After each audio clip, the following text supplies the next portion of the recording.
Welcome, everybody. We'll go ahead and get started. My name is Patrick Mason. I'm the Howard W. Hunter Chair of Mormon Studies here at Claremont Graduate University and the Dean of the School of Arts and Humanities. And we're thrilled to have you all out tonight for this special event, which is part of our Mormon Studies lecture series. And we are very grateful to the sponsors of this series. We get funding from the Mormon Studies Council, which is a group of volunteers from the community who support our efforts and have been doing so for many years. The chair of the council, Bob Crockett, is here, so we're grateful for him, and several other members of the council are here. So we're really grateful for their ongoing support of our programming here. And then we also receive support from the School of Arts and Humanities at Claremont Graduate University. I'll take just one moment to sound like an NPR or PBS host and say, we make our programs available to you at no cost, but they aren't free. As we do get to the kind of year-end time where you're thinking about your philanthropic giving, please consider making a donation to Claremont Mormon Studies so that we can continue to do events like these, but also your donations can go to student fellowships or the Center for Global Mormon Studies that we're launching, and some of you who were here a few weeks ago saw the video about that. You can also see the video at our website, which is mormonstudies.cgu.edu. So please keep us in mind as your year-end giving comes up. I also want to draw your attention to something that some colleagues of mine in Mormon Studies and I have been involved with. As many of you will know, next year, 2018, marks the 40th anniversary of the revelation that ended the priesthood and temple ban in the LDS Church. And so there's an effort right now called Shoulder to the Wheel, and you can find it at shouldertothewheel.org, that involves a number of different resources for people who are interested, and especially those who are within the Mormon community, to educate themselves about kind of the residual effects of racism within LDS communities, but also ways that we can address that. And we'll be talking about that more and probably have some programming around that 40th anniversary next year in 2018. But just wanted to let you know there's going to be, I think, a big media rollout and a public rollout in a couple weeks in November. But the website is live, and you can go to shouldertothewheel.org. Okay, well, now I want to introduce our topic and our panel tonight. So speaking of anniversaries, this year marks the 160th anniversary of both the Utah War and the Mountain Meadows Massacre, two important but rarely discussed features of 19th century Mormon and Western history. On September 11th, 1857, Mormon settlers, along with some Native American allies, brutally slaughtered some 120 men, women, and children in cold blood. At the same time, some 2,500 troops from the U.S. Army were marching across the country at the order of President James Buchanan to quell a supposed Mormon rebellion against federal authority. And earlier that year, 2 Mormon dissenters and a spy sent to entrap them were killed in a nighttime ambush orchestrated by the LDS bishop in Springville, Utah. So religion and violence, of course, have had a long and entangled relationship, one that we, of course, are more sensitized to in this country since the terrorist attacks of September 2001. Just last night, I was flipping channels and caught a really haunting frontline documentary about the fight against ISIS in Mosul, which was a powerful reminder to me about just how contemporary this discussion of violence committed by both religious and state actors is in 2017.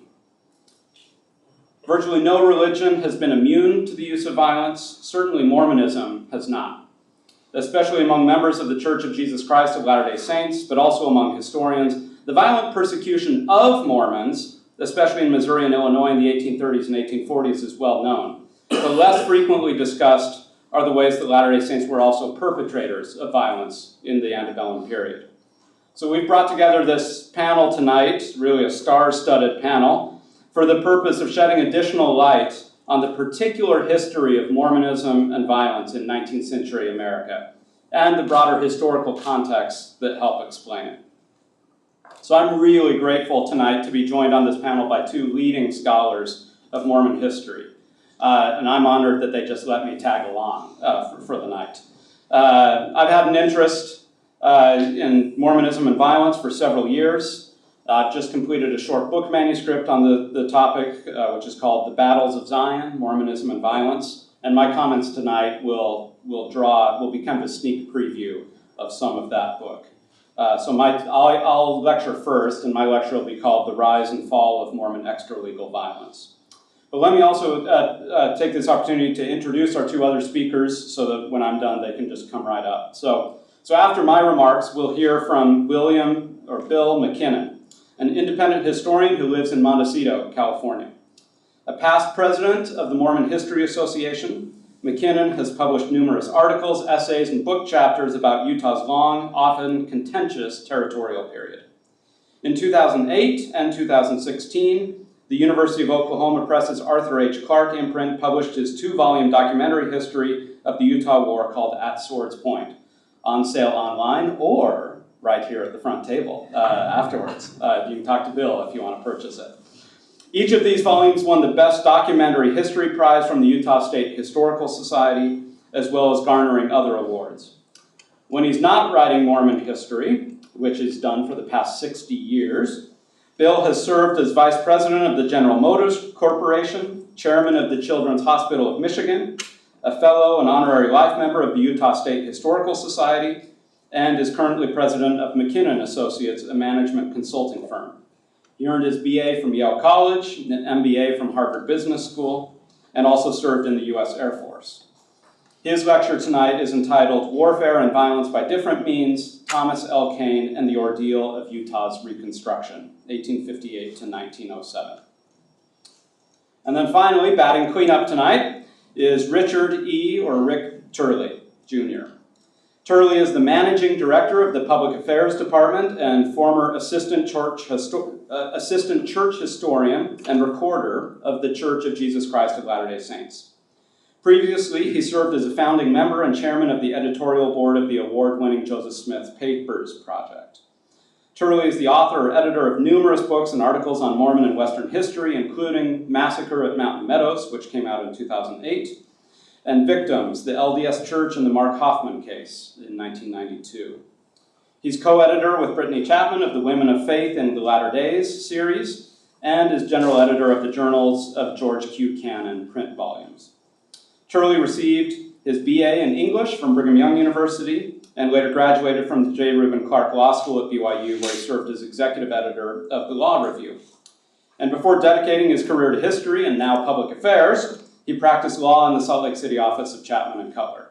I don't have time to list the many, many, many awards that Rick has garnered over the years, but they are legion.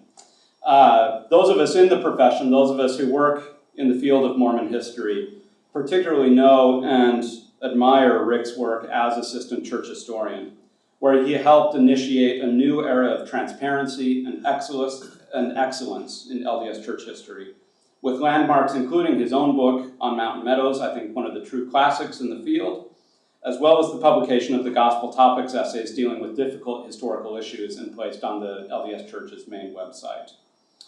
Rick's lecture tonight is entitled Post-Massacre Trauma, Utah, Legal Process, and the Long Legacy of Mountain Meadows. Okay, so enough with the introductions, and so now on to my lecture. So the way we're going to work tonight, by the way, is we'll each speak for about 20 minutes, and then we'll come up here and just have time for Q&A and discussion with the audience, okay? In 21st century America, in the context of Black Lives Matter and Blue Lives Matter, it's hard to appreciate how little power police forces typically had in 19th century America, especially on the frontier. A weak American state apparatus at the federal, state, and territorial level meant that vast swaths of the new nation were policed by local citizens, often acting on little more than their own self-designated authority. In frontier areas, towns, and even cities like San Francisco, community norms were frequently enforced by vigilantes, often called regulators, who filled the vacuum left by the lack of formal structures of state authority. Rather than being a betrayal of the nation's founding ideals, extra-legal violence was seen by many as quintessentially American. Democratic ideology and vigilante violence became closely related in the decades following the Revolution, and the principles of majority rule and popular sovereignty were frequently invoked by subsequent rioters and vigilantes. For instance, a pair of Missourians observing the expulsion of Latter-day Saints from Clay County, Missouri, acknowledged the tension between the rule of law and democratic vigilantism. They said, "We defend these principles at all hazards, although we are trampling on our law and constitution, but we can't help it in no way while we possessed the spirit of '76. The American Revolution furnished citizens with a powerful rationale for public violence legitimated by the will of the people. The mobocracy that Joseph Smith and his followers so often complained of was not an isolated phenomenon unique to the Western Reserve of Ohio, the upper counties of Western Missouri, or Western Illinois. In fact, people throughout the country were lamenting the mob epidemic that seemed to infect the entire nation. A Columbia, South Carolina newspaper opined, "Our whole community seems to be under an unnatural excitement.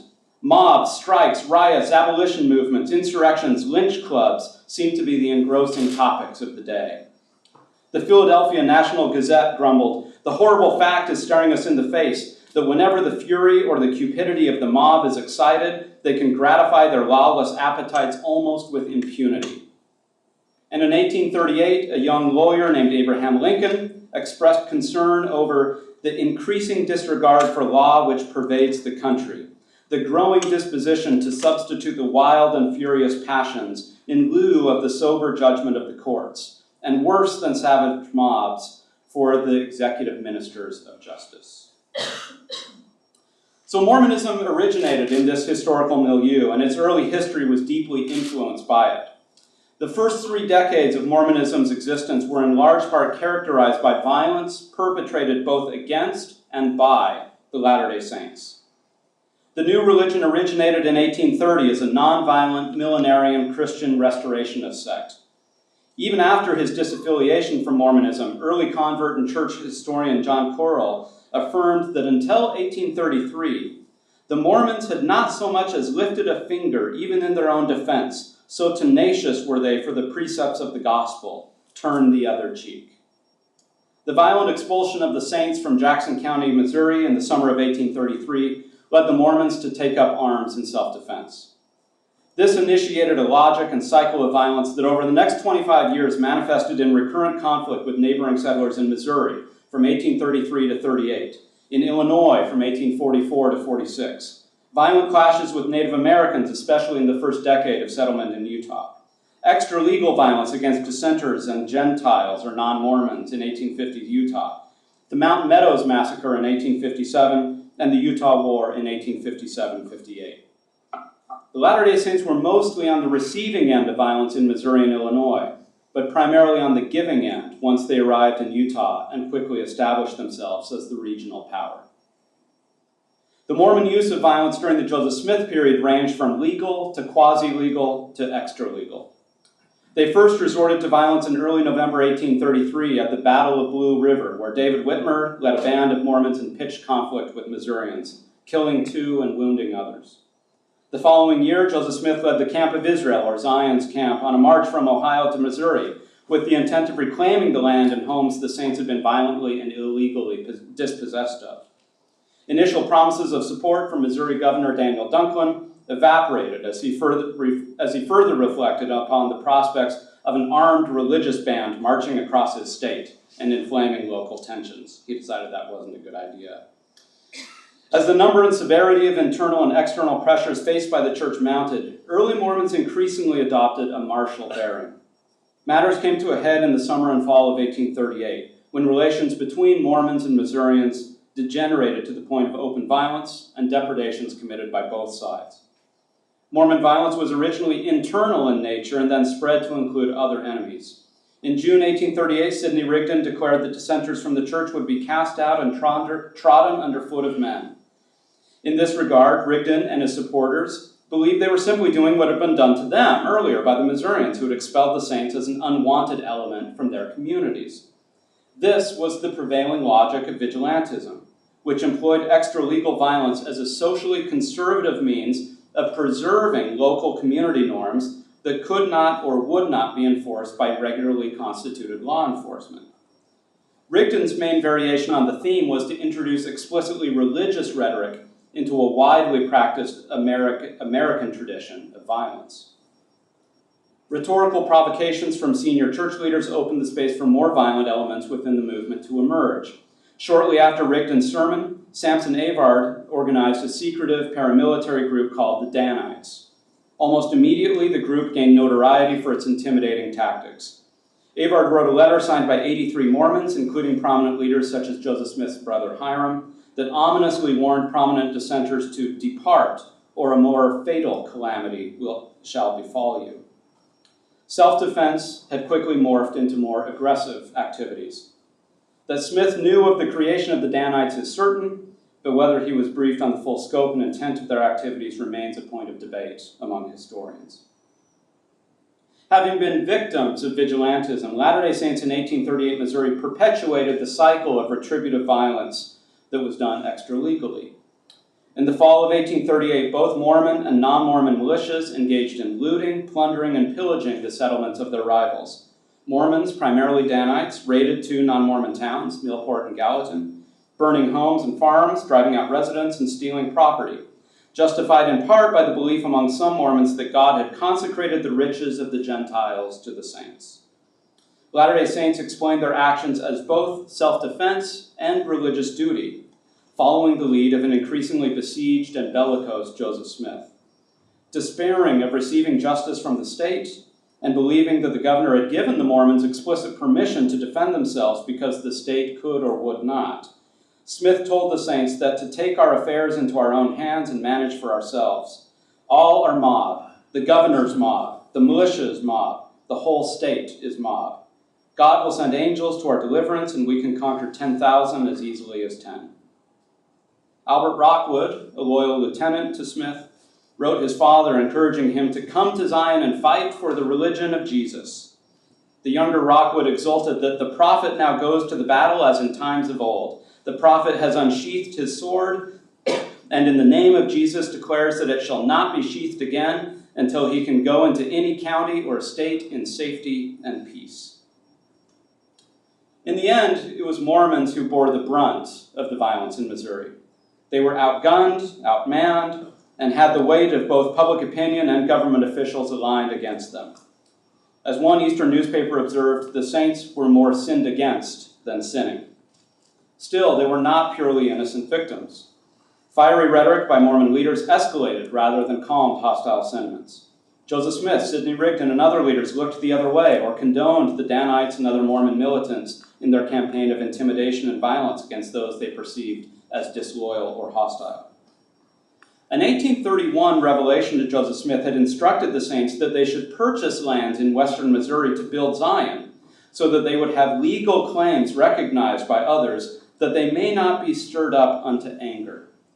Strikingly, the revelation did suggest that the saints could obtain the land of Zion by blood, but their use of violence would come at a steep cost. And if by blood, as you are forbidden to shed blood, lo, your enemies are upon you, and ye shall be scourged from city to city, and from synagogue to synagogue, and but few shall stand to receive an inheritance. Smith's prophecy was fulfilled in 1838, and their resort to blood cost them dearly. Now, most of you in this room know what happened next in terms of escalating violence through the summer and fall of 1838, followed by the massacre at Haun's Mill, Governor Lilburn Boggs's infamous extermination order, the imprisonment and near execution of Joseph Smith and other leading Mormons, and the forced expulsion of the Latter-day Saints from the state. Less well known is that a tradition of using extra-legal violence against dissenters from the church and others who deviated from accepted norms within the Mormon community began in Missouri, continued into Illinois, and followed the Saints across the plains to Utah. Mormons came to prize loyalty as a preeminent value and learned to use extra-legal violence as a form of internal social control. This was especially true in the mid-1850s, when Mormon settlement in the Great Basin was still somewhat precarious, memories of violent persecution and expulsion were still raw, and Brigham Young and other church leaders were still consolidating both their ecclesiastical and political power. These dynamics were exacerbated during the Mormon Reformation of 1856 and 57, when violent rhetoric was often used as a means of encouraging repentance and conformity. In 1850s Utah, however, not all the violence was merely rhetorical. Let me cite just one little-known example. In the April 1854 General Conference of the Church, Brigham Young stood before the congregation and denounced Jesse Hartley as a vagrant, a thief, and a robber. Young continued his verbal onslaught. He ought to be baptized in Salt Lake with stones tied to him and hold him under 24 hours to wash away the 100th part of his sins. During the previous day of the conference, Young had called Hartley on a mission to Texas.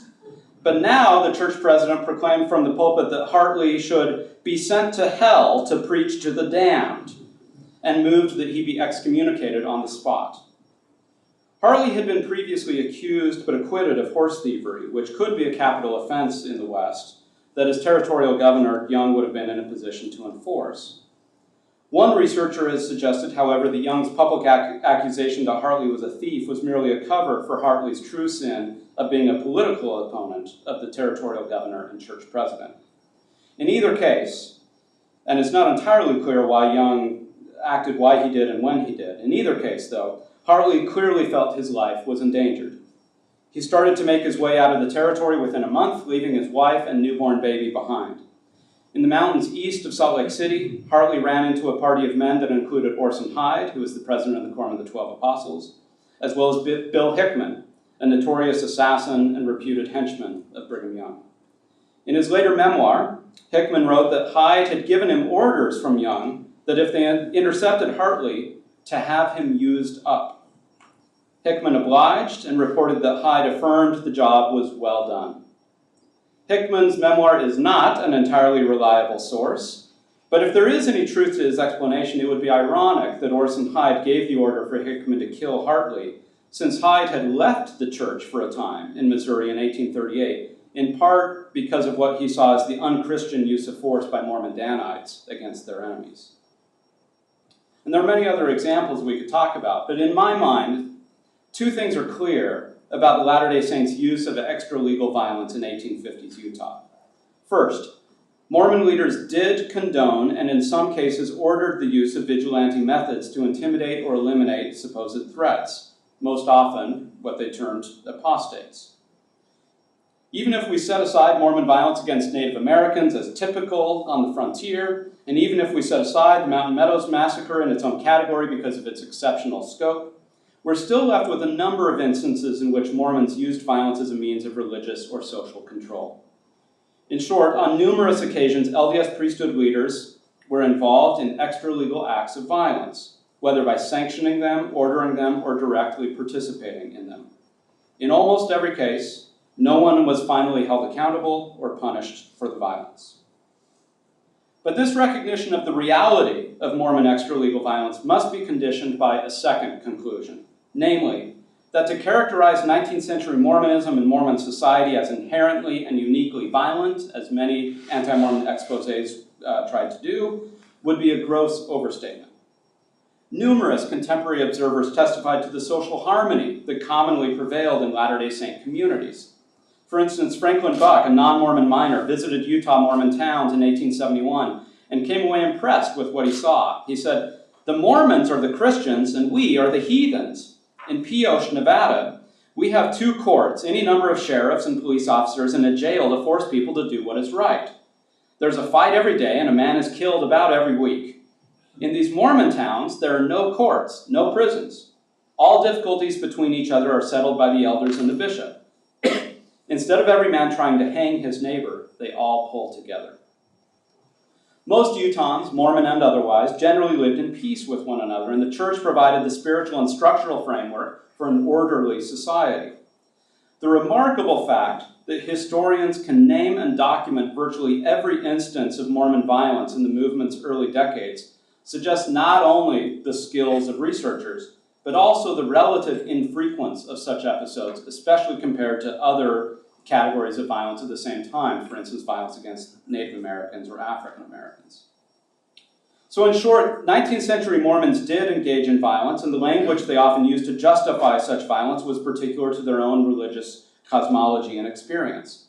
With the singular exception of Mountain Meadows, which I think is always a singular exception, most Mormon violence can be understood as being symptomatic of a broader culture of frontier violence in 19th century America, and must be placed within the context of the Mormon response to the real persecution they endured from the 1830s through the 1850s. But if this explains the rise of Mormon extralegal violence, how do we understand its decline? In other words, how and when and why did Mormons stop using extralegal violence, even in limited fashion? Why aren't there any Mormon Danites today? I would argue that there are three basic reasons. First, the Army. Following the mostly peaceful resolution of the Utah War in 1858, we have the #1 expert in the world about the Utah War in the room, Mormon rule gave way to a government of non-Mormon appointees dispatched from and ultimately answerable to Washington, with the occupying military force stationed at Camp Floyd and then Camp Douglas, keeping a watchful eye.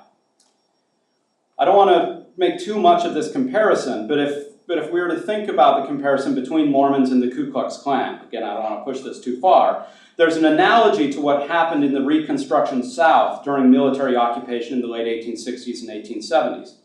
Vigilante white violence against African Americans declined considerably where and when the Army was watching.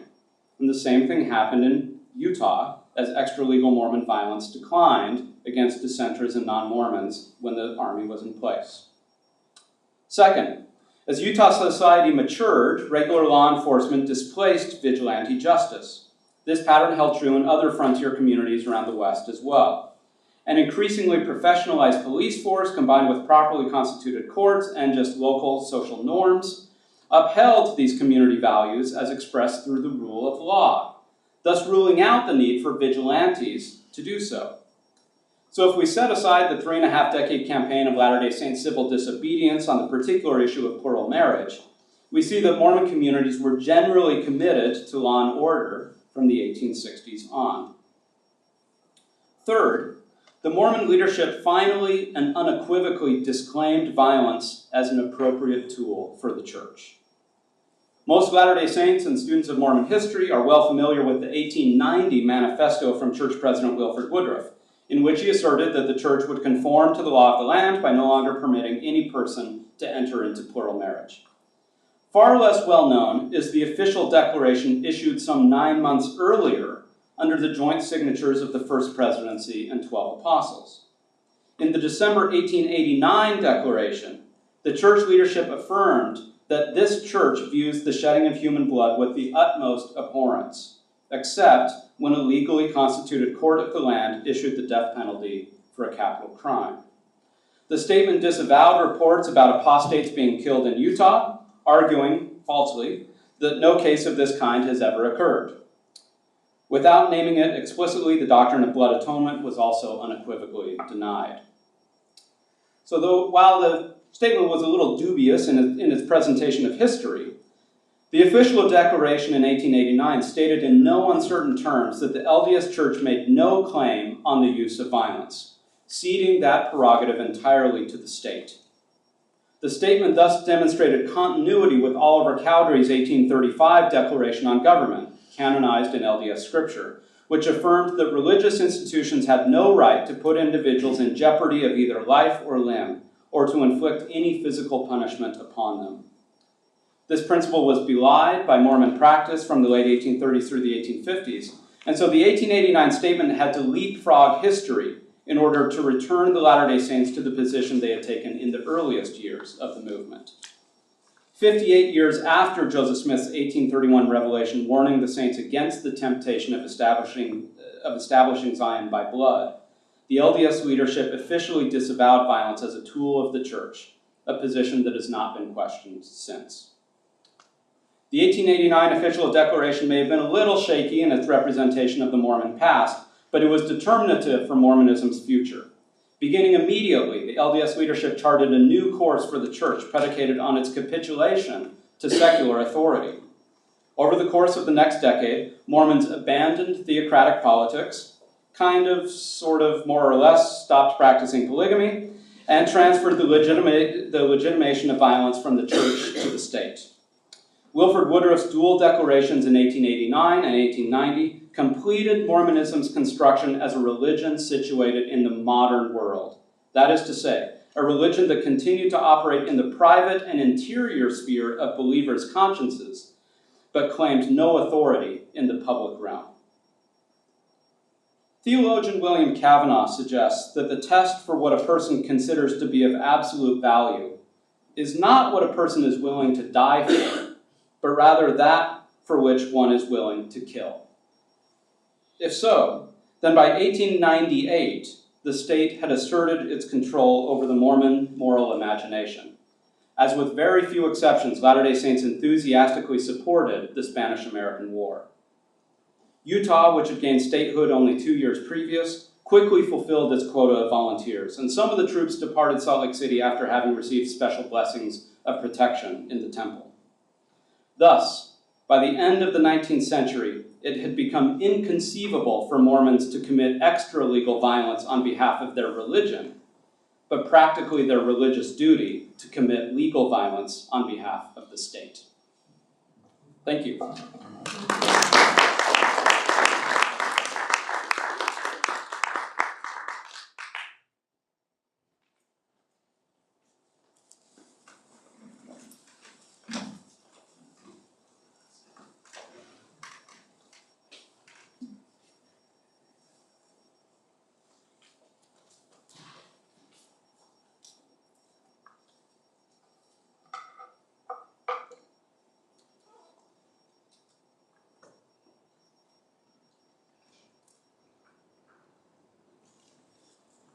Am I working? Yes. I guess I am. Well done, Patrick. I didn't know exactly what Patrick was going to say. I've heard him speak about violence in other contexts, but not what he was going to say this evening. And I think you'll see that there's an interesting mesh with the latter part of my comments also. So I got a kick out of what you had discovered, Patrick. Before I get started, let me just ask a few questions on the subject of terminology. After she read my comments, my wife Pat suggested that maybe not everybody in this room would be totally familiar with the Utah War. Is everybody clear on what it was, or do we need to say a few words of positioning on that subject? And then there are a couple of names I'll be referring to, Thomas L. Kane and Alfred Cumming, to whom Patrick referred, Brigham Young's successor as the second governor of Utah Territory. Is there a need for me to just say a few words about those two people and what the Utah War was before I launch into this, or what's your pleasure? Yes. Okay.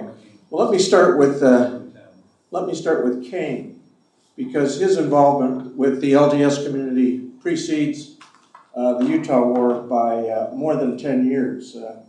Thomas L. Kane was a young philanthropist from Philadelphia. He was from a prominent, well-to-do family. His older brother, Elisha Kent Kane, was perhaps the most famous scientist in the United States, certainly the most famous explorer. When the Utah War broke out, the brother had died in Havana a couple of months before the Utah War started, and his funeral procession from New Orleans to Philadelphia was the greatest such cortege during the period between George Washington's funeral and Abraham Lincoln's.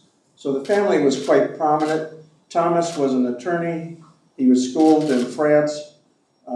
His interest in life, other than practicing law, was philanthropic work. He was in favor of women's suffrage, prison reform, abolition. And in 1846, he took up the cause of the Latter-day Saints almost by accident, when he became aware that they were migrating from Illinois to the west. And Kane went out to what's now western Iowa at that time, helped Brigham Young organize the Mormon Battalion, and then went back to Washington and got the sanction of the federal government to permit Mormons to, in effect, squat on Indian land along the Missouri River before they migrated to the Missouri the next year, 1847 and then 1848. So Kane had a long history with the Mormons before the Utah War started. When the war started, or actually before it started, as James Buchanan was taking office, Brigham Young pleaded with Thomas L. Kane to put in a good word for him in Washington to have himself reappointed as governor of Utah. Young's term had started in September of 1850. It was up in 1854, and Frank Pierce, Buchanan's predecessor, tried to replace him but failed, couldn't find anybody to take the job. And so Brigham Young had stayed on as governor on a day-to-day continuance, and he wanted a regular appointment and tried to seek that from Buchanan through Kane in the late winter of 1856-57. Kane tried and failed at that, and then as the Utah War started and unfolded, Kane decided that bloodshed was imminent. He heard about the Meadows Massacre. He went to the White House the day after Christmas in 1857, told Buchanan that he intended to go to Salt Lake City and try to mediate the conflict between the federal government and the LDS community. Buchanan didn't sanction it, wished him well, and off he went. And Thomas L. Kane arrived in Utah on February 25th of 1858, and then shuttled between Salt Lake City and Fort Bridger to try to mediate between Albert Sidney Johnston, Albert Cumming, who had been appointed to be Brigham Young's successor, and the LDS hierarchy. So that was what Kane did during the course of the Utah War. He didn't settle the war, but he was a contributor to mediating it and played an important role. His most important role was to convince Albert Cumming to travel with him and two servants alone without an army escort from Fort Bridger to Salt Lake in early April of 1858 to assume the governorship from Brigham Young, which Young agreed to and ceded the governorship to Kane. And after that, Kane, having heard that his father had died in Philadelphia on February 21st of 1858, went east, went home, and as we'll discover in a few minutes, worked in other ways on behalf of the Latter-day Saints. But Kane is a very important figure in Mormon and Utah history. One of the southernmost counties of Utah is Kane County, and one of the most striking statues in the rotunda of the state capitol in Salt Lake City is that of Thomas L. Kane. Alfred Cumming was a different kettle of fish. He was Brigham Young's successor. When James Buchanan took office on March 4th of 1857, he decided that Utah was in a state of upheaval, poorly led by a governor who was prone to speak in violent rhetoric, and Buchanan decided that he was going to not reappoint Young and in effect remove him by appointing a successor. And he tried then in the spring of 1857 to find somebody who would replace Brigham Young, and he ran through about 10 people before he found somebody that would accept the job. I mean, it was widely viewed as a thankless task that nobody wanted, and Alfred Cumming was his man.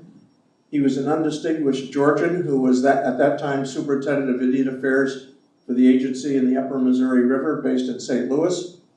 He agreed to go west with the army and be the second governor of the territory and to wrestle the job away from Brigham Young. He was a very controversial appointment because of his limitations, and there were other factors too. He did not exactly cut a striking figure. As he assumed the governorship, he weighed more than 400 pounds, had a very serious alcohol problem, and was a little bit on the inflexible side.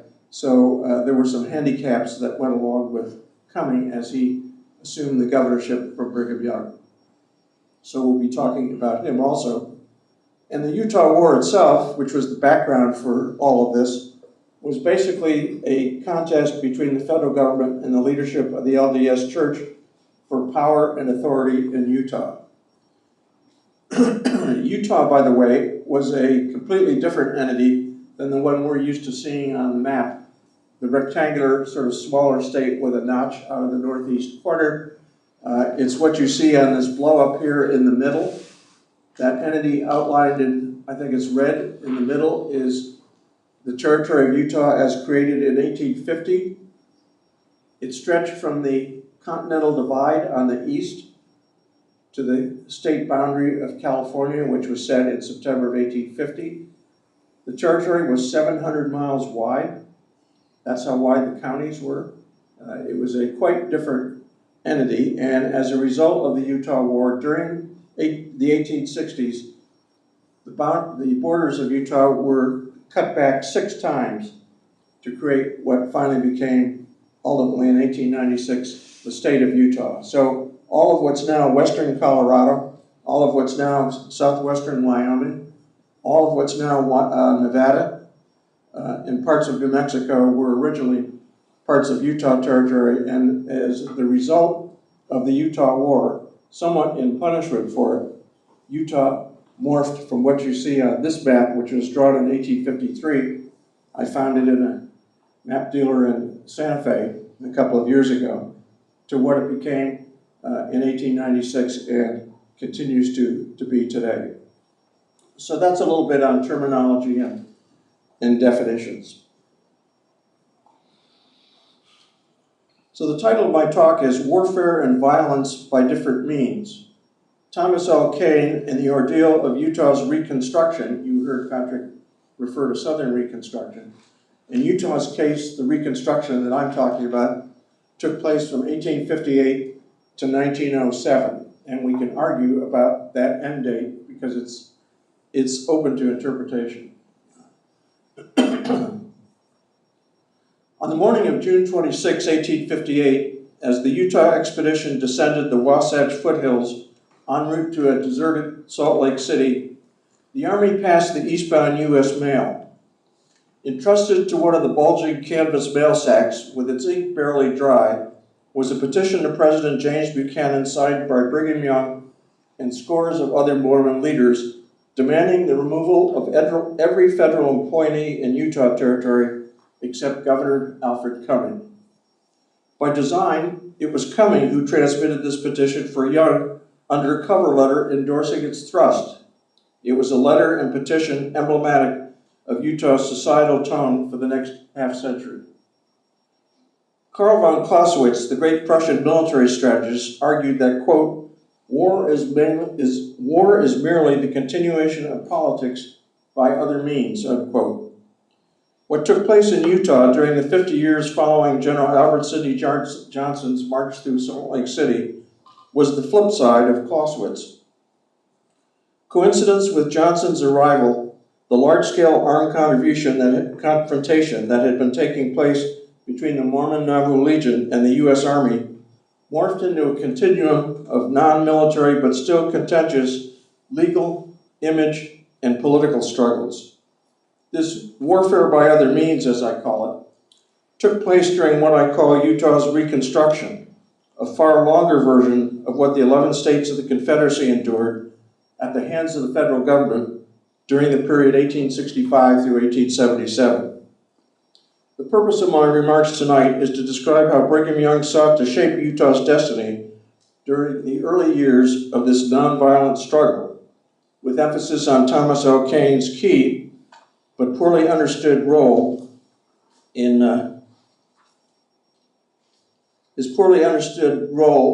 Young's maneuvering. I think this will be a new view of Kane than the Utah War role you've usually heard about. Pre-June 26 tactics. Surprising, at least to me, was the fact that the opening gambits in this campaign were already in motion months before Johnston's Utah expedition reached the Salt Lake Valley.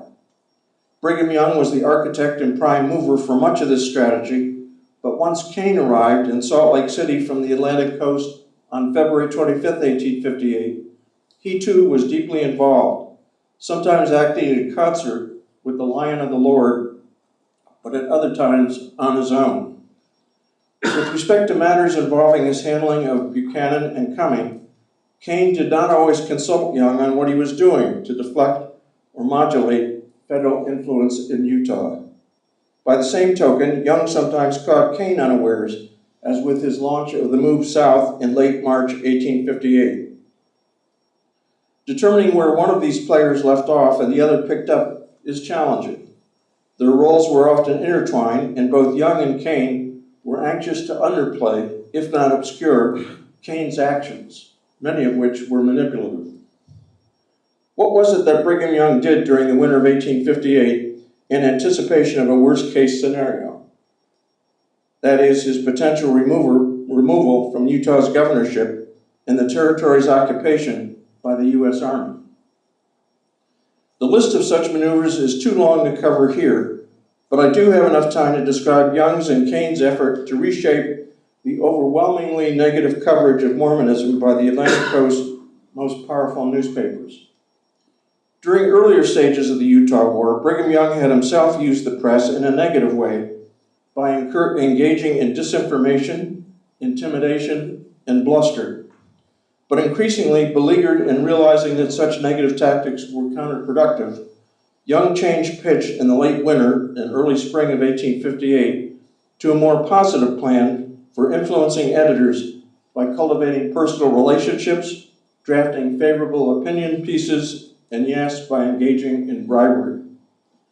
Central to this new effort was Young's use of T.B.H. Stenhouse, a talented convert from the Isle of Man who was a low-level employee of James Gordon Bennett's New York Herald, the country's biggest newspaper. On May 8, 1858, Young wrote to Stenhouse to set forth the rudiments of a long-term, sustained campaign to, quote, handle the public pulse very carefully, unquote, and to do so in close consultation with Kane once he returned to Philadelphia from Utah. Young directed Stenhouse to, quote, take all steps in your power and judgment to ward a blow away from Utah or in any way to promote the welfare of all lovers of the truth and to defeat the evil intentions of its opponents, unquote. Brigham Young identified New York's Herald, Times, and Tribune as immediate targets, with Stenhouse's prime objectives being, quote, the prevention of any reinforcement to the troops now in our borders and the withdrawal of these troops at the earliest date upon which it can be accomplished, unquote. In calling Stenhouse to this assignment, Young emphasized the need for complete secrecy and noted that, quote, to carry the scheme into effect may include the use of more means, read that as cash, than you may individually be able to command, which, however, can be provided for as economy and prudence may dictate, unquote. He closed this letter with another assurance that, quote, you need apprehend no difficulty in regard to means for this work, for they will be supplied, unquote. As today's saying goes, follow the money. Coping with the early phase of Utah's Reconstruction. Once the Utah expedition marched into Salt Lake City, Brigham Young escalated the Mormon horsepower committed to working with Kane by sending newspaperman George Q. Cannon to Philadelphia. Cannon, rather than Stenhouse, was to serve as the principal liaison between Young and Kane. He did so as an unannounced member of the Quorum of the 12 Apostles. Meanwhile, Kane bustled off to Washington to merchandise to the Buchanan administration and the capital's newspapers, a myth that he had first fabricated in Utah during early March 1858. It was the notion that Mormonism was not a monolithic society, but rather was one beset by conflict atop its hierarchy. As Kane told it, President Young was leading a peace faction locked in a struggle with a shadowy war party whose leaders Kane never identified. Companion to this myth was Kane's assertion that Brigham Young was a reasonable, responsible leader and that counterintuitively, he was the Utah expedition's secret protector rather than its adversary. According to Kane, Young, at great risk to himself, had stayed the hand of the Nauvoo Legion in early March 1858, just as that force was to launch a major attack against Fort Bridger and perhaps even as far east as Fort Laramie. Kane convinced Alfred Cumming, Brigham Young's successor, of this view of Young's behavior. And the governor, in turn, pressed it on President Buchanan and the Speaker of the U.S. House of Representatives, who promptly shared Kane's beliefs with the nation's press. It was a version of events that Buchanan then used to justify diverting several regiments of reinforcements from the expensive, embarrassing conflict in Utah to campaigns against an even less sympathetic adversary among Indian tribes elsewhere in the West. Immediately after returning home from Washington in June 1858, Kane pushed on to New York to influence the city's newspaper leaders, especially his friend Horace Greeley. The campaign produced an immediate salutary change in the editorial tone of Greeley's Tribune, as well as that of the New York Times. Then on July 18, Kane couriered a long memo to Brigham Young in which he laid out a comprehensive plan for influencing the Buchanan administration's Utah policy and altering the perceptions of the American public. Tellingly, this piece included the cryptic advice, quote, "Consummate the arrangement with the press," unquote. In this document, Kane informed Young that he was exhausted and seriously ill, but assured him, quote, "I intend to live, and what is more, intend to give you months of my time between this and Christmas 1858 to lay the guns and order on the assault. As for the late war, it will end for good with the withdrawal of the present forces from the Great Basin. Get them out quietly. Let me have a few sound facts and arguments spread before the nation. And my word for it, you've seen your last soldier marched across the plains. Have heard your last forever of all such wickedness and folly," unquote. The accuracy of Kane's prediction was off by more than a few decades, but not for lack of trying. Meanwhile, Brigham Young pressed on to execute an effort that he and Kane had begun in the early spring of 1858, a gambit that I call their divide and conquer strategy. Fundamentally, this was a thrust to undercut the strength and unity of the federal appointees in Utah by alienating Cumming from Albert Sidney Johnston, Chief Justice Delana R. Eccles, and the U.S. Marshal Peter K. Dotson, while simultaneously isolating and suborning Cumming to make him psychologically dependent on first Kane and then Brigham Young.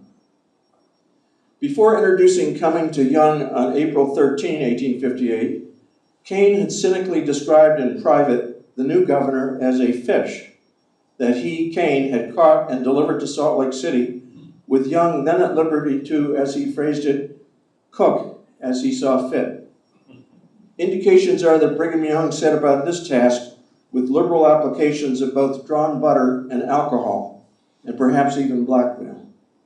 Eventually, Young drew Indian Superintendent Jacob Forney into the Young and Cumming orbit.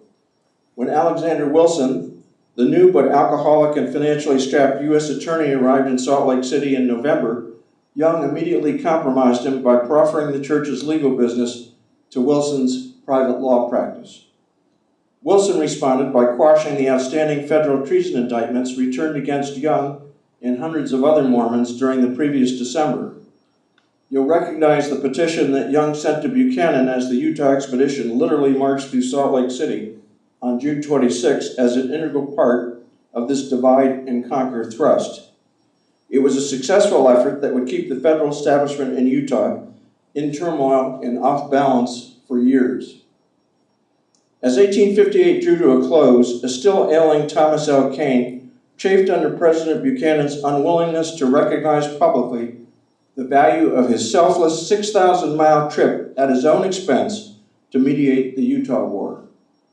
In his December annual message to Congress, Buchanan had limited his reference to Kane's mission to a single sentence, and had done that only after badgering from a mutual political friend appalled at the president's ingratitude. Even more significant than this slight was Kane's realization that Albert Cumming was politically vulnerable and that substantial pressure was building in the East for President Buchanan to recall him.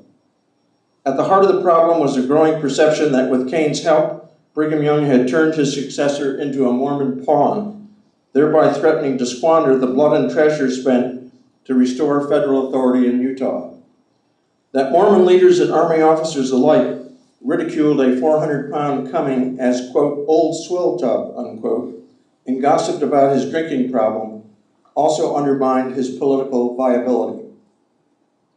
Alarmed, Kane realized that Cumming's retention in office was essential to the continued success of the divide and conquer strategy, as well as Brigham Young's ability to function as Utah's de facto ruler, although no longer its official governor. Kane's March 1859 lecture.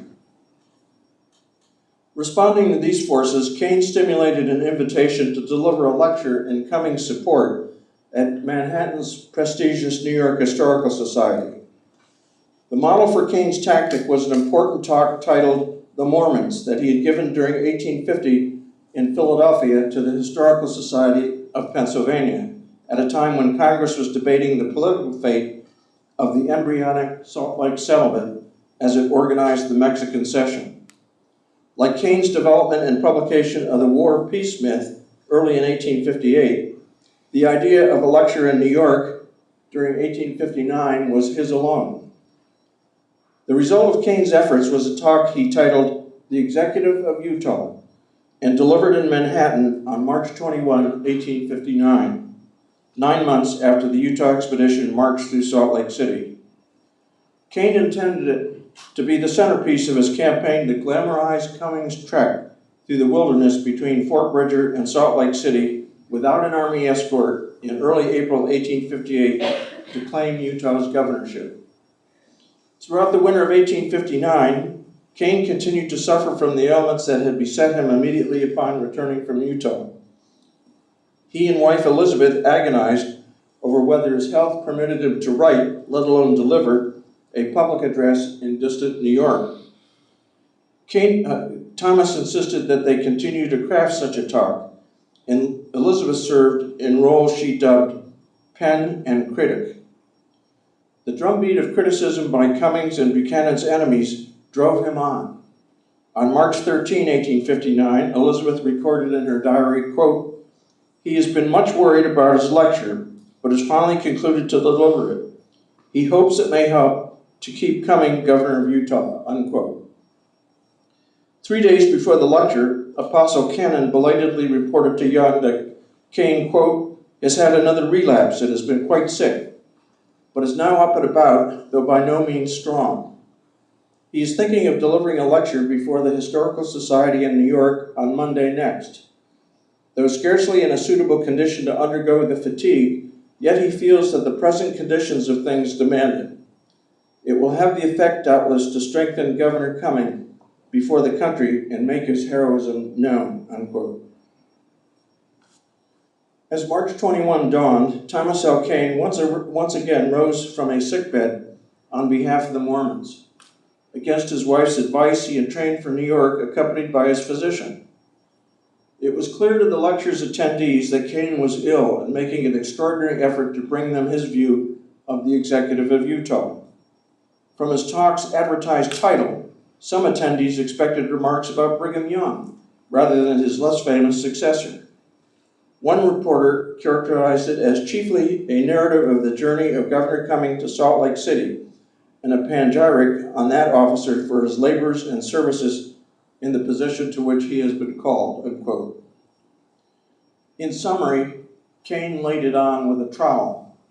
So excessive and florid were Kane's bouquets for Cummings, one reporter described the lecture as a eulogy. Another, more attuned to the substance of Kane's intent, commented that he had accepted the Historical Society's invitation to speak, quote, "simply for the purpose of doing justice to an individual whose means of usefulness were seriously menaced by the assaults upon his character. He thought it was time for the public to know something about one man in Utah who had enemies in Washington," unquote. In the audience for Kane's lectures were Apostle George Q. Kennan and T.B.H. Stenhouse. Their role by prearrangement was to rush Kane's remarks that evening to the Manhattan office of the Associated Press, which then flashed the story throughout the country that night over its telegraph lines. A few weeks after the lecture, Cannon described it to Brigham Young and added a few comments about President Buchanan's reactions. Quote, Cannon said to Young, "Though the lecturer was feeble in body, yet he got through with it very well. He was somewhat exhausted towards the end and suffered from pain, but he's not suffered any ill effects therefrom since. The lecture went off much better than would naturally be expected of one of the kind, and I was pleased in seeing the subject, which afforded but limited scope for a lecture, handled in so masterly a manner. It has had the desired effect and firmly propped up Governor C. for the present," unquote. Being careful not to mention Kane by name for security reasons, Cannon continued, quote, "I understand the lecturer is very well satisfied with the result, thinks he has been quite successful in accomplishing what he desired. When it was known in Washington that a lecture had been delivered on such a subject, Buchanan was quite anxious to know what had been said and how far it agreed with or contradicted his own statements in regard to the share Governor Cumming had taken in the settlement of the Mormon difficulties. The effects which have followed the delivery of his lecture on the executive of Utah, papers containing the report of which I have sent you, have cheered him. He has every reason to think Governor Cumming safe for the present, and this is a great relief to him. Matters looked critical previous to its delivery. Buchanan was looking around for a man for governor and covertly instituting inquiries as to how Cumming's removal would be received by our friend, that is, Kane. But the lecture was most opportune. It was a blow, and a telling one too, in the right spot. At the present time, the colonel is keeping in with the president, and thereby can have more power to aid us," unquote.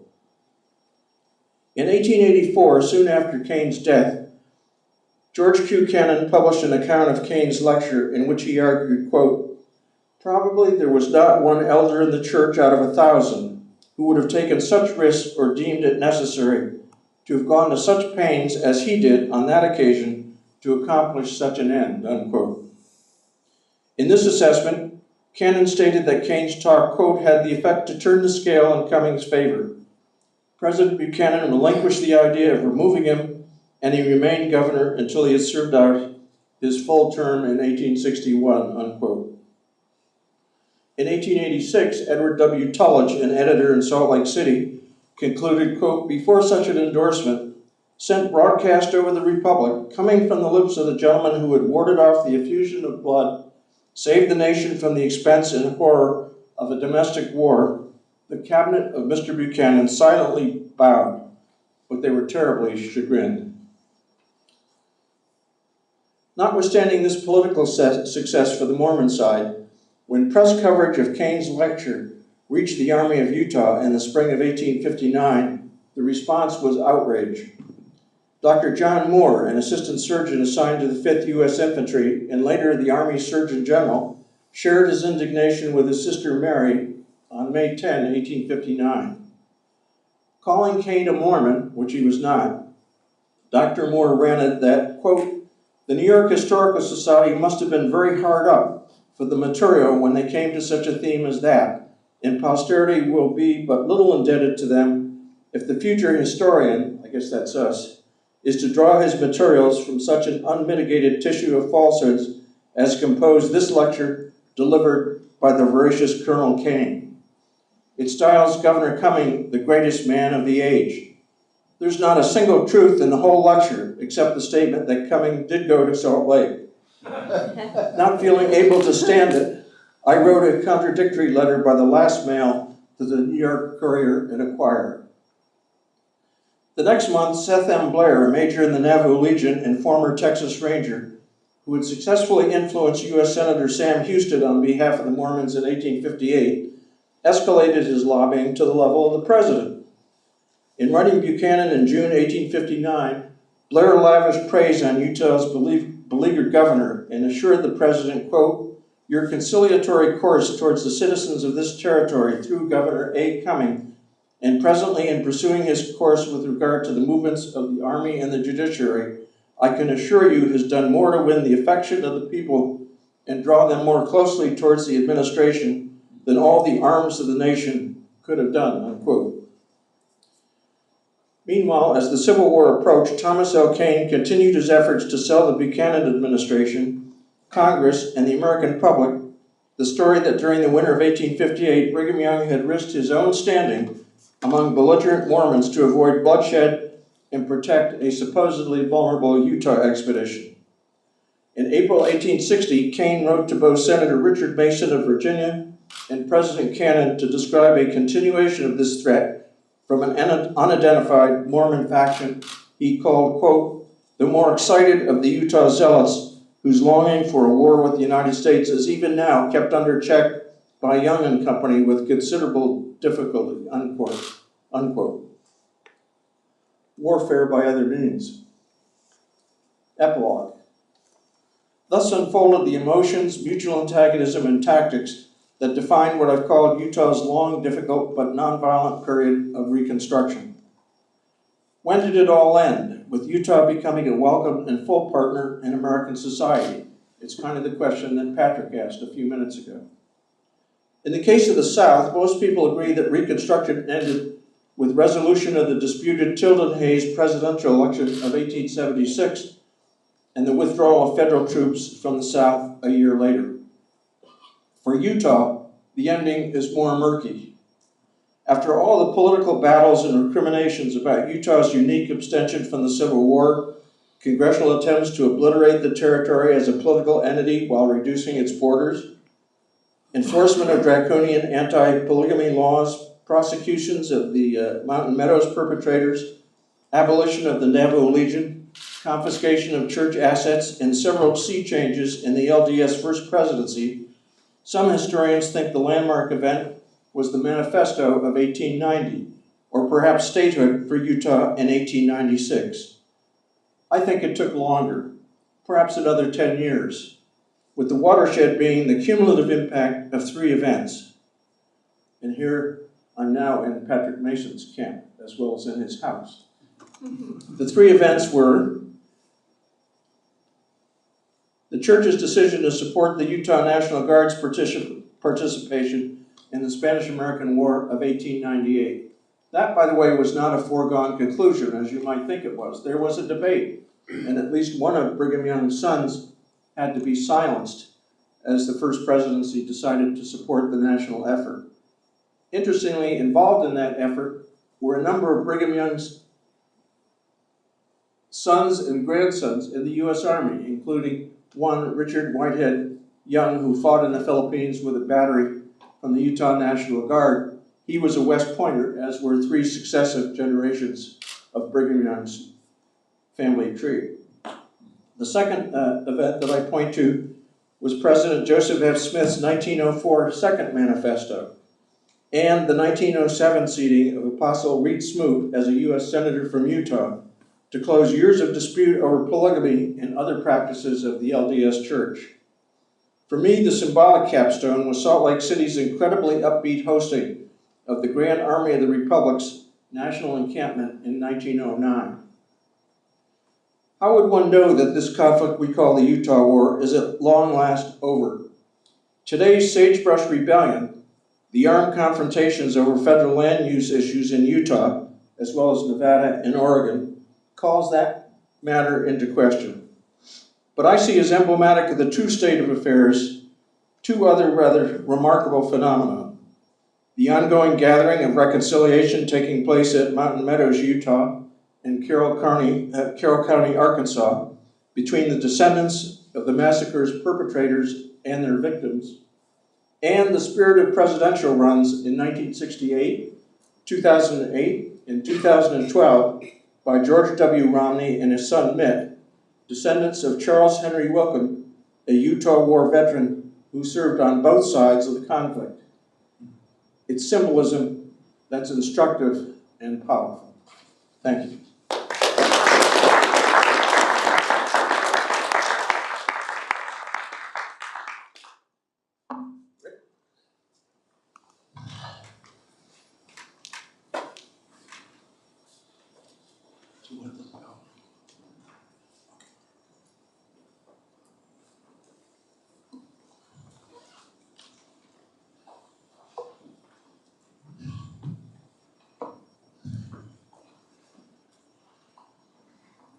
If you saw the advertisement for this presentation this evening, you know that my remarks were titled Post-Massacre Trauma, Utah Legal Process and the Long Legacy of Mountain Meadows. That title has three parts, and I'd like to begin with the first part, Utah. Utah, the Mormon Hegira, and the establishment of the Kingdom of God. In order to understand the Mountain Meadows Massacre and the events that followed, the long trauma, we have to understand the establishment of Utah by the Latter-day Saints. And to understand that, we need to begin with the Mormon persecution that Patrick laid out.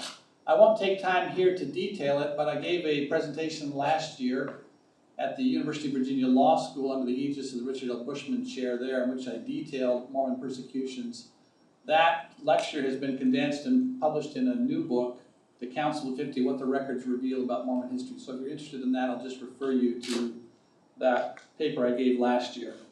Bottom line is this, if we want to understand it from a modern perspective. Latter-day Saints throughout the United States as they knew it in the 1830s and the 1840s were subject to what today we would call systemic discrimination. Now, what is systemic discrimination? Systemic discrimination is a system in which a people in power inflict a different standard on a minority or less powerful people than they apply to themselves. Let me explain it in terms that most of us can understand from our study of history.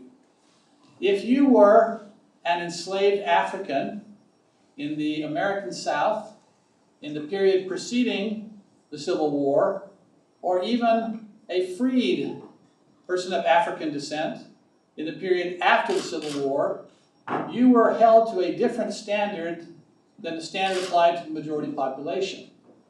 Example, if a black man during that time period looked askance at or whistled at a white woman, there was a considerable likelihood that the black man would be beaten, perhaps castrated, and lynched.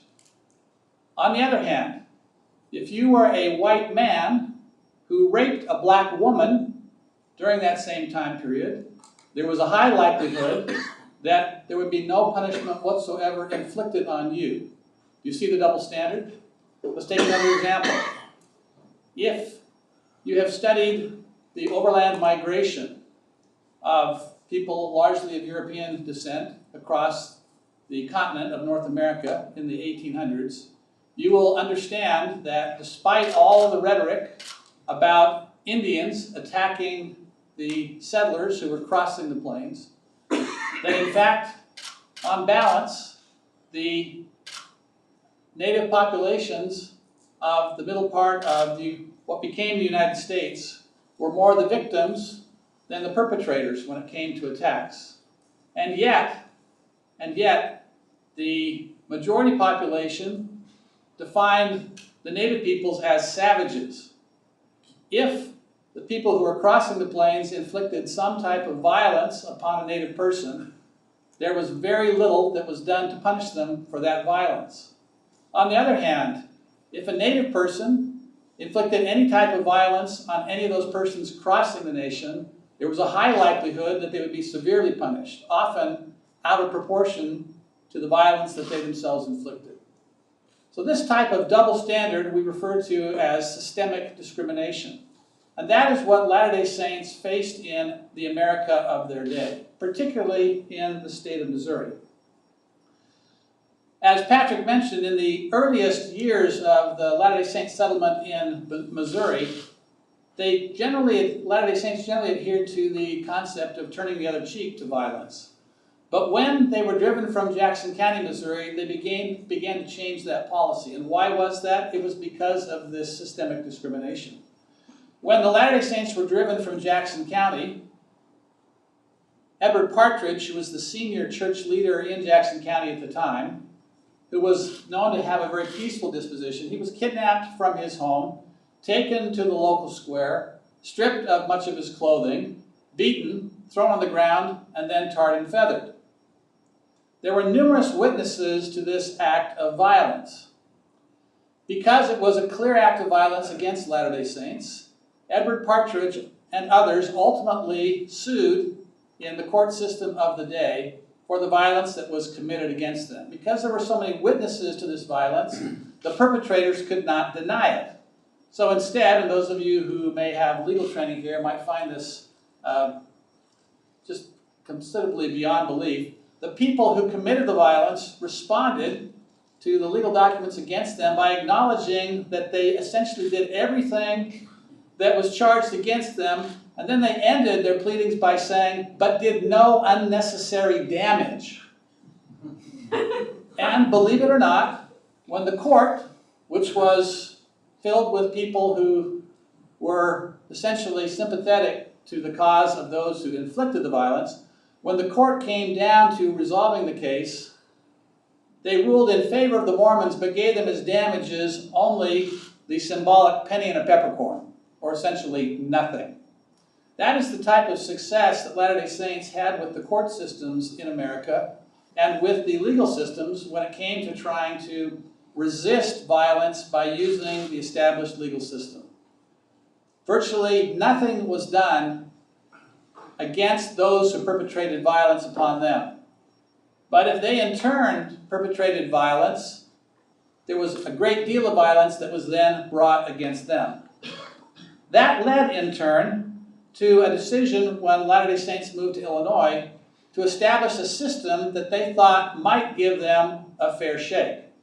So in Nauvoo, Illinois, the civics lesson of Missouri became the basis for establishing the government. In that government, they wanted to have essentially a city-state that would give them power to protect themselves. They wanted to control the city government, and so Joseph Smith becomes the mayor of the city of Nauvoo. They wanted to control the legislative aspects of the city, so given the mayor and council form of government they had in Nauvoo, Joseph Smith was in effect, and other Latter-day Saint leaders, in charge of the legislature. And Joseph Smith was in charge of the municipal court. Furthermore, because state-sanctioned militias were responsible for driving the Latter-day Saints first out of Jackson County and then harassing them while they were in Caldwell and Daviess counties, and ultimately drove them from the state of Missouri, they felt it was very important in Illinois to have their own large and well-armed state-sanctioned militia unit, which they called the Nauvoo Legion. And that is what they did. But from those outside the Mormon community, this amassing of power looked like an abuse of authority from the standpoint of the majority American population. They saw this amassing of power as the result of a megalomaniac who wanted to put himself in charge of everything. And the result, famously, was ultimately the anti-Mormon sentiment that built up against Latter-day Saints, extralegal violence that was visited upon them, and the event that was the spark that set off this tinderbox was the decision of the city council to abate what they called a nuisance, an opposition newspaper, the Nauvoo Expositor. Now, the irony of this is that in Jackson County, Missouri, the Latter-day Saints had their own newspaper. And that newspaper building was attacked in 1833, July the 20th, by a group of extralegal violence perpetrators who destroyed the press operation and tore a very substantial two-story brick building all the way to the ground. And when the Latter-day Saints attempted to get some type of recompense for this destruction of their press, nothing was done. So in a clear case of this kind of systemic discrimination, when they are the victims, nothing is done. When they made the decision to abate an opposition newspaper, and did so under the color of law after a decision by a city council, they in turn became the victims of a campaign to respond with powder and ball, as Thomas Sharp, one of their chief journalistic enemies, said at the time. The result was that Joseph Smith ultimately ends up in jail at Carthage, Illinois, where extralegal violence perpetrators shoot him and his brother to death. So this pattern of systemic discrimination ultimately, before his death, leads Joseph Smith to say, we can't survive in the organized United States of America. There is a Constitution that we love and that has high-sounding principles, but there is no enforcement mechanism. In fact, it would take a civil war, civil rights legislation, and a lot of movement on the part of many good people in the civil rights movement to bring about in the United States of America a more equal balance between a majority and minority populations in terms of having their civil rights. So Joseph Smith, despairing over the situation in his day, established an organization that he called the Council of 50. The purpose of the Council of 50 was to move the Latter-day Saint population to the west and, at least at the beginning, establish a new governmental entity that would respect the rights of people regardless of their religious affiliations. After Joseph Smith's death, Brigham Young became the head of the Council of 50, and ultimately it was that organization that organized and moved the Latter-day Saints to the west. And we often hear that when Brigham Young emerged from Immigration Canyon in 1847, that he said, this is the place or this is the right place. In fact, we have a very detailed account of what he actually said in the Journal of Wilford Woodruff. And if you read the account of Wilford Woodruff, what you understand is that the things he's saying as they emerge from the canyon is that they're going to fulfill Joseph Smith's vision from the Council of 50. And that's what they do in Salt Lake City. Well, part of that vision is to establish an organization that is a merger of church and state. It is a governmental organization run by the church. The challenge with this is, although it seemed to Latter-day Saints to be the right form of government, the one that would protect their individual rights, once again, from the perspective of outsiders, it seemed very un-American. And although I don't have time to detail it here, I'm keeping very strict control of my 20 minutes here, the bottom line is this, that between the establishment of this theodemocracy in 1847 and the Utah War, there were a series of clashes as Latter-day Saints tried to preserve their theodemocracy, and federally appointed officers from the outside who viewed this as very un-American tried to break it down, or at least neutralize it and make it more like the rest of the American system.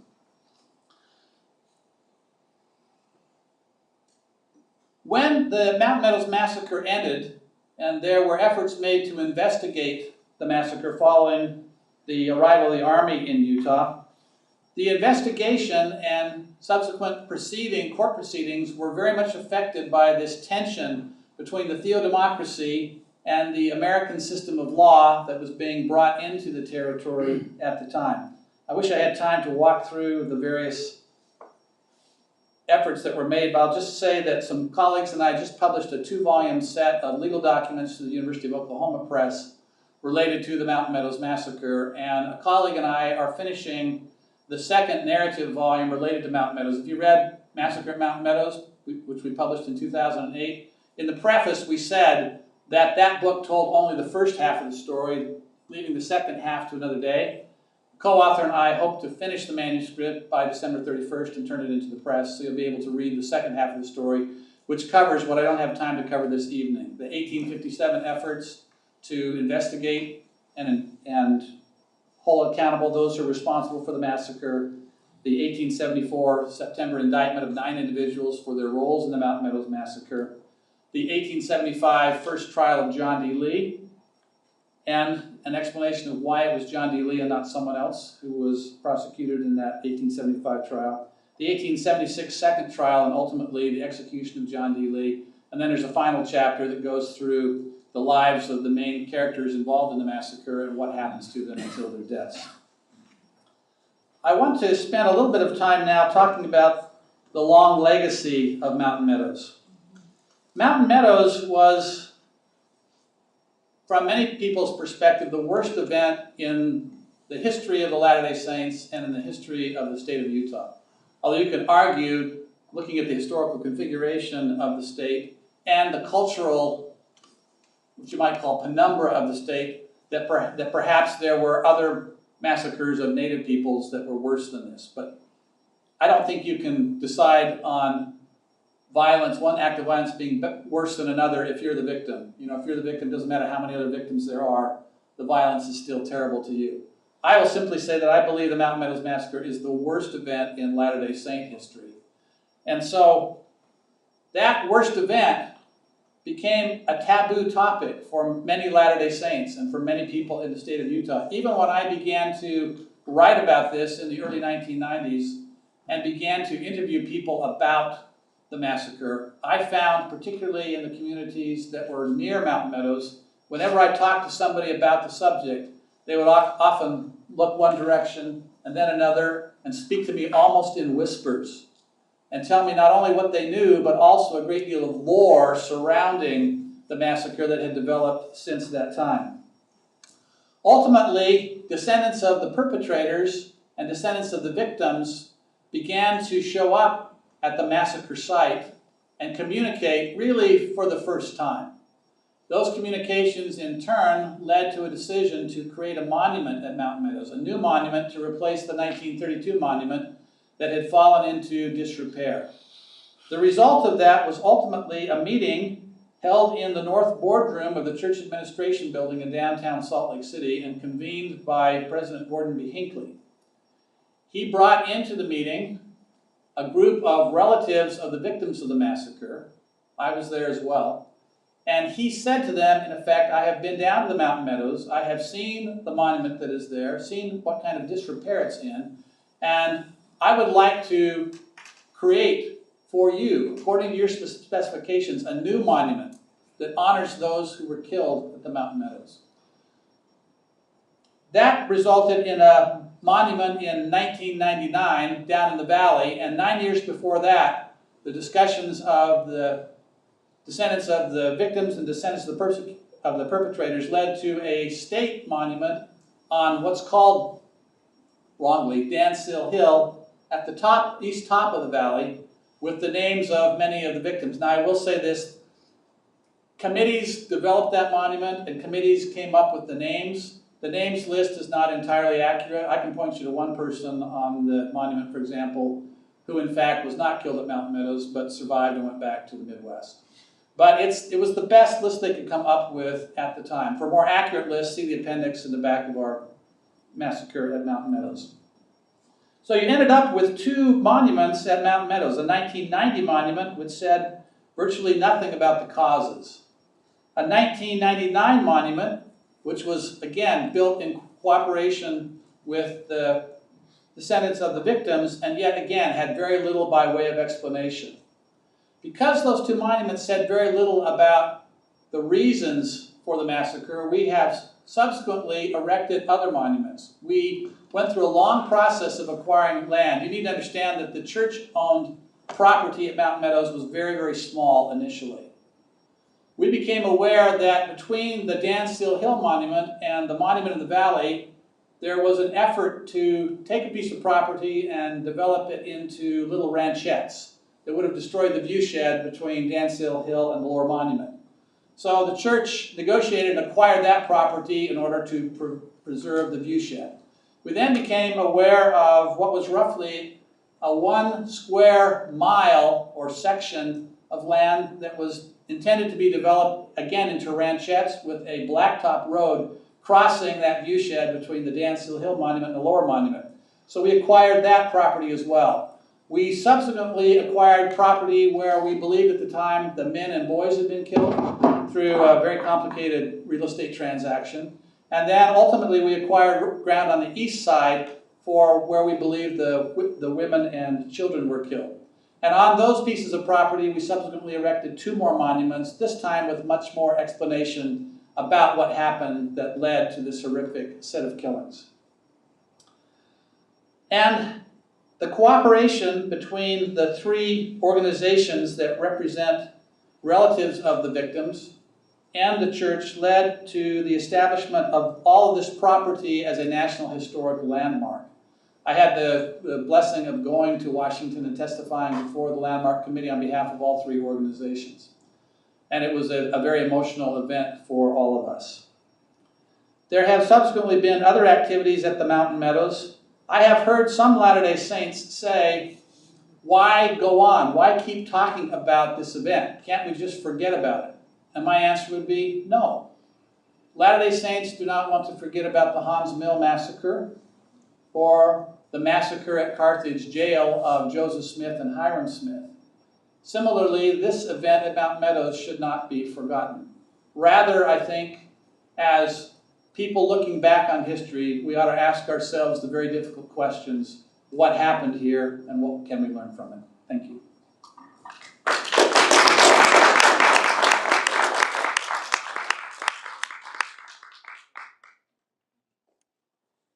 So I know it's 9 o'clock, it's getting late, but we can stick around and answer a few questions. Obviously, if anybody needs to step out, that's fine. But we can open it up to questions.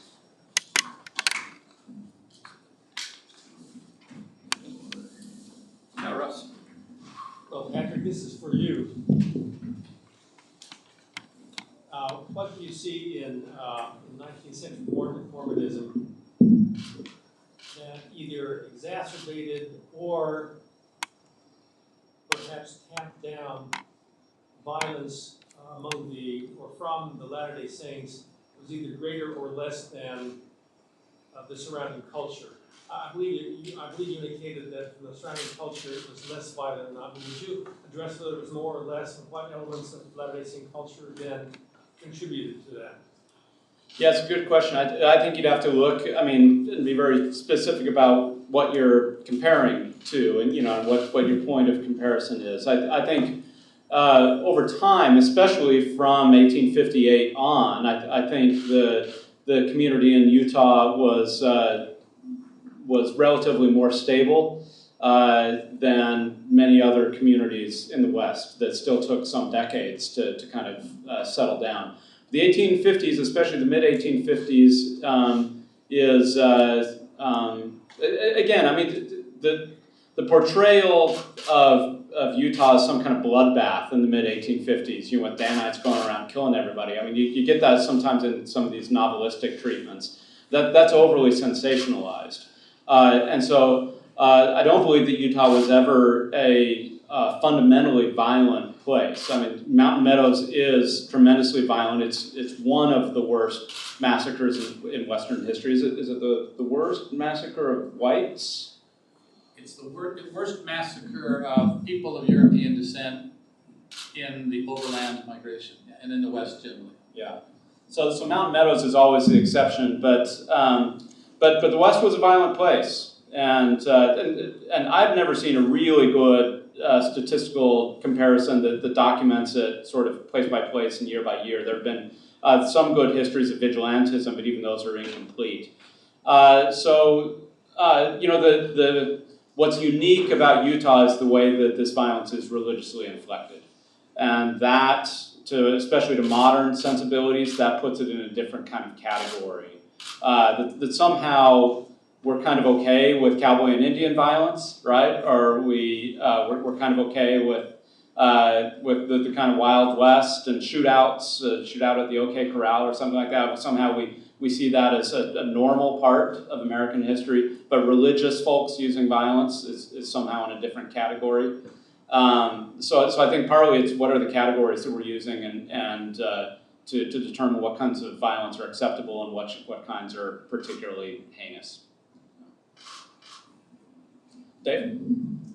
Patrick, this once again a question for you, although Rich may want to weigh in as well. Could you please evaluate the continuing and recent journalistic claims that Utah stuck with execution by firing squads for such a long period of time because of the doctrine of blood atonement? Yeah, I mean, I don't buy those arguments. I mean, the doctrine of blood atonement, for those of you who aren't familiar with it,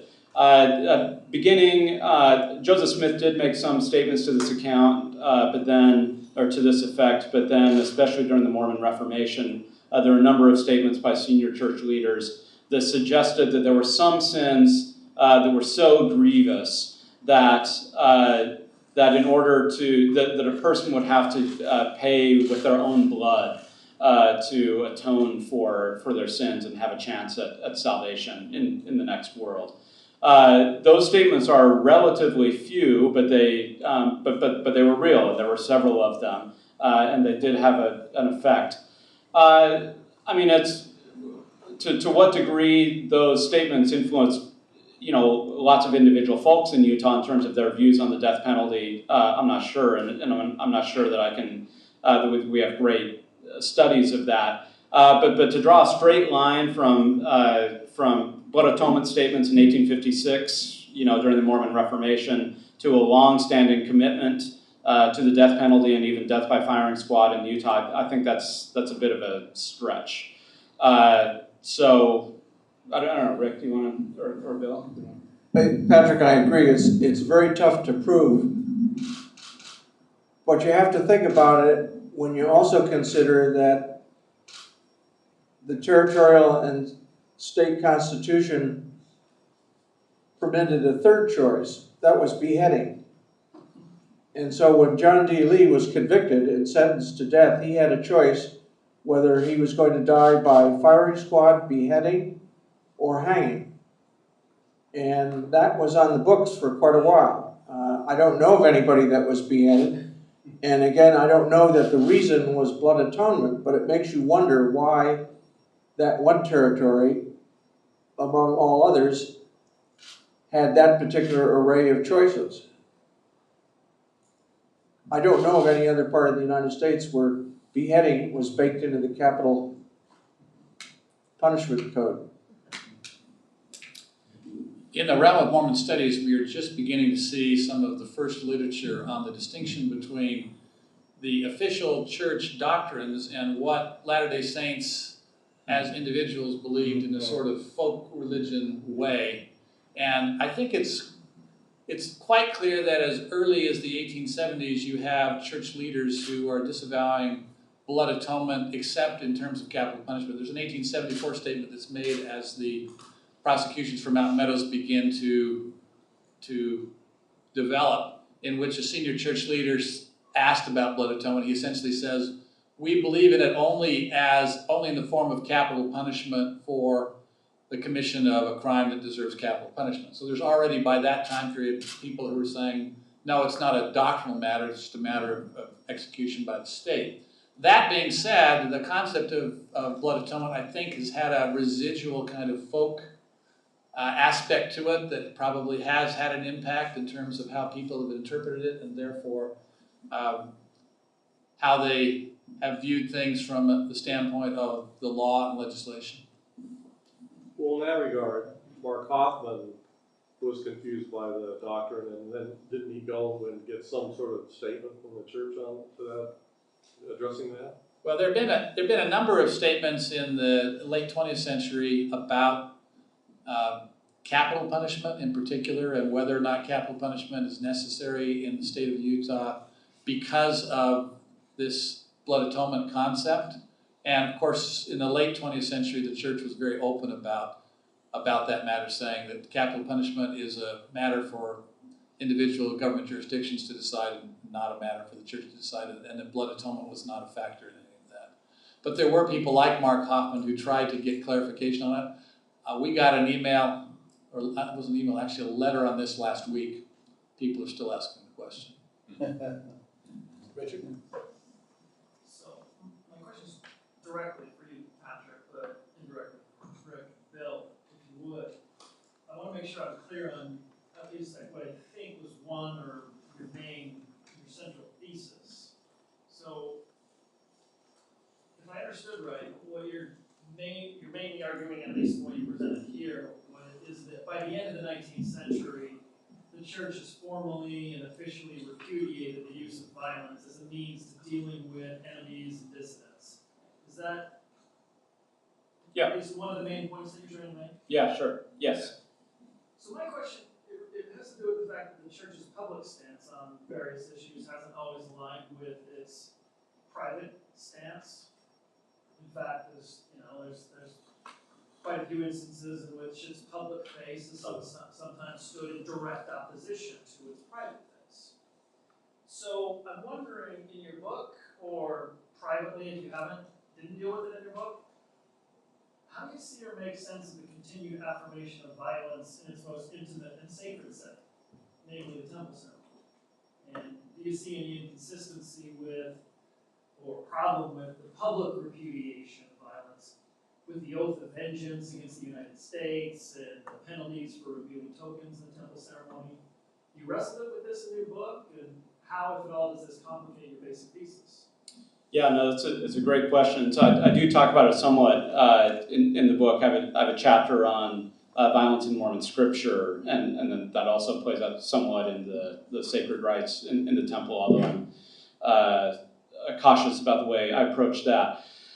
I do think I place value in the 1889 statement because I think it already affirmed what had been church practice for some time, in that, for some of the reasons that I stated, in terms of the maturation of Utah society, the fact that there were other authorities, non-Mormon authorities, sort of watching.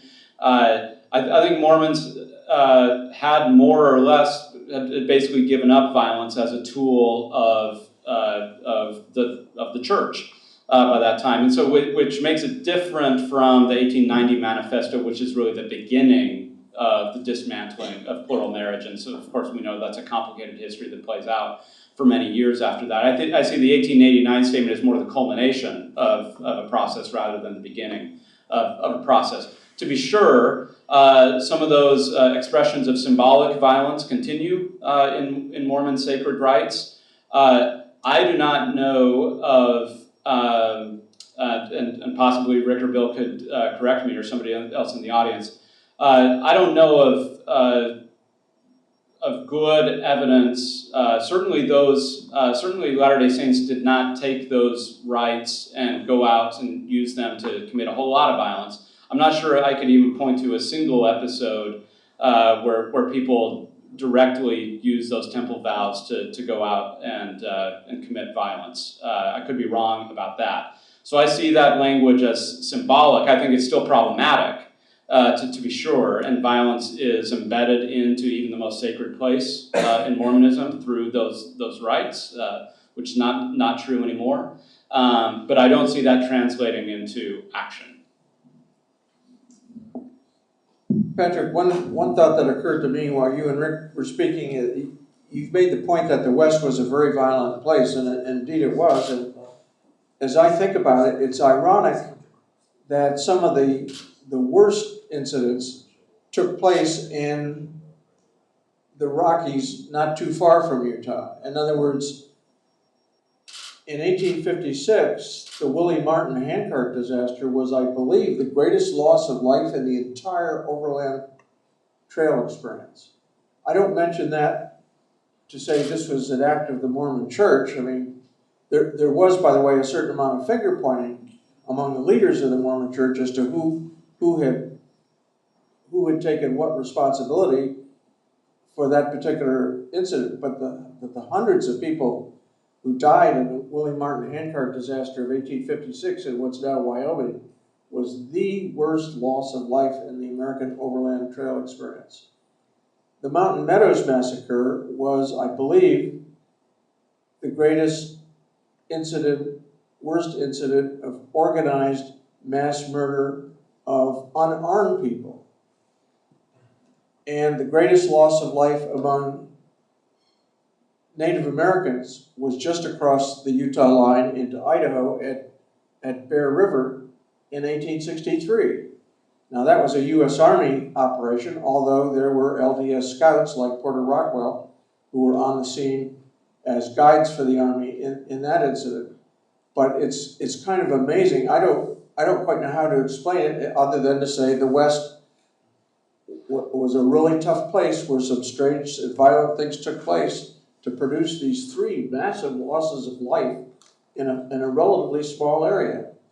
Central Wyoming, southern Utah, and what's now the southernmost part of Idaho. That, for me, illustrates what a violent part of the country it indeed was. I mean, you could say the Willie Martin handcart disaster wasn't violence, but it certainly wasn't pleasant. Okay, let's take one last question. Just the flip side of that, Bill, or contextualizing it, would be our state of California and its attitude and treatment of the Native American peoples here, where, frankly, what happened in California, we're never going to know precisely what happened because it wasn't very well documented. Yeah. But we're talking about thousands of people, Native American people who died, and so There are two. I don't think Utah or Utah territory, wins the prize. I think it would probably be the state of California myself. The current issue of the California Territorial Quarterly has, to your point, Rob, has an extensive article about the genocide against what was known as the Pit tribe of Indians in Northern California. That was surely hundreds of people, and I mean it was open season. It was open season. Yeah, there are two recent books that talk about the genocide of Native Americans in California. It is well documented and horrific. And as you said, we'll never know the numbers, but if you read accounts from California history, individual journals of people who participated in the killing of Native peoples, it was systematic, and the end result was that entire cultures were destroyed. If you look around other parts of the American West, I was recently, within the last year, at Sand Creek in Colorado, where a very massive killing of Native peoples occurred, even though the peoples themselves were peaceful and were waving flags, one American flag, and flags wearing a medal saying, we visited Washington and we're one of the peaceful people, but still they were massacred. You go down to Arizona in 1871, you have the Camp Grant massacre. All throughout the American West, you had horrible violence that was represented by these incredible massacres. Now that being said, I've read a tremendous number of books on the history of violence in the United States, and the kind of shootouts at high noon that you get depicted in Western movies, that's more fiction than reality. As Patrick has mentioned, culture in Utah was largely peaceful and harmonious, and that was true of many parts of the American West. But then that gets punctuated with these tremendous mass killings that occurred. Good, well, we've kept you late. Thank you all for staying with this very cheery topic. I hope you go get some ice cream or something like that. Thank you for being here.